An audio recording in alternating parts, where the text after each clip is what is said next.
Di ko pagpapalit, ngiti mo sa mundo.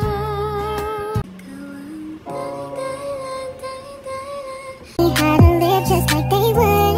It ain't their business, but they in it. I don't know why. Dito na tayo, please.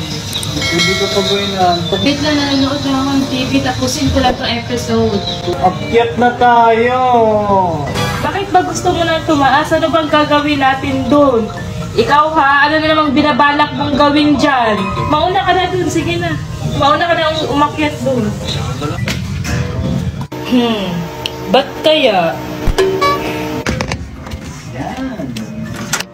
Ayan, damihan pa natin.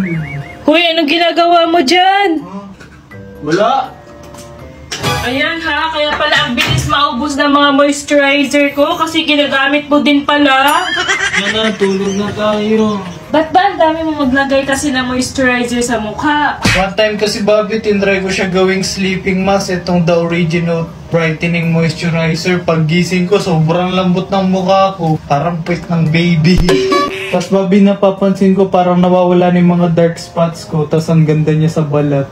Maganda talaga to, Bobby, kasi before ko ma-achieve yung ganitong kinis ng face ko, madami pa akong na-try na iba, pero dito talaga ako nahiyang. At saka, B, sobrang budget friendly lang to. Ayan, oh.